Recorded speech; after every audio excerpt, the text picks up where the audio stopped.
Well, yes, Harsh, if you take a look at what the global setup is looking like, and since you mentioned this word coming in and this deal coming in on Hamas after US close, let's first take a look at what the US futures are doing right now. Absolutely flat, not much happening. So we'll try and revisit that in some time. But if you take a look at the global equity handover for the US market, S&P 500 jumped about 0.6% to a new record close. So yet another good day of trade coming in. Dow has ended absolutely flat. In fact, Dow saw a cut of about 200 points from the day's high to end absolutely flat. Nasdaq jumped about 1.1% to close at record highs. It was stocks like Nvidia, Dell, AMD. All of these stocks did very well in trade yesterday. In fact, AMD was up 11% on a new AI deal. So all of them have helped push the Nasdaq 1% higher in yesterday's trade. Shifting focus from the US, let's talk about Europe. Largely okay. DAX was up about 1%, CAC up 1.1%, FTSE 100 was also up 0.7%. So good and healthy handover coming in from the European markets as well. Asia this morning, Nikkei continues that positive momentum that the market has been building in ever since there's been change of power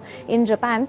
1.3% uptick coming in for the Nikkei, 1.4% now. Hang Seng continues to be under pressure, but a slight recovery from the day's low, and Shanghai also up about 1%. A very good return for the Chinese market after their 1 week Golden Week holiday. And lastly, let's talk about some commodities then. Gold continues to be around $4,052 per ounce thereabouts, an uptick seen in gold as well. So that continues. Brent oil on the back of these comments coming in from Gaza and Trump, $65.8 per barrel, and dollar index continues to be around 98-99 between that mark. So while that was the handover coming in on the commodities and equities front, let's take a look at some important comments that we've been tracking this morning.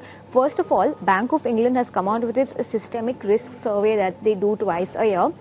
So the report on that is out, wherein the Bank of England says that there is a risk of sharp market correction and that risk has increased. Cyber attacks, geopolitics, they are the biggest threats right now to that risk. Increased risk of high impact even in the medium term is something that they're flagging off. So that is cautionary coming in from the Bank of England, and equity valuations appear stretched notably for AI firms is something that they have noted. Next up, the IRS, which is the Internal Revenue Service Department of the US, has released an internal note to its employees on the back of the continued US shutdown, wherein they have let 34,000 IRS workers go on furlough, and the remaining 53.6% they continue to stay on board, and they have said that due to the lapse in appropriations, most IRS operations are being closed. So the early impact, the first impact of the US shutdown is being seen on the IRS department. And lastly, most important comments coming in from IMF chief Kristalina Georgieva, wherein she says that bold moves have allowed India to move forward on digital infrastructure,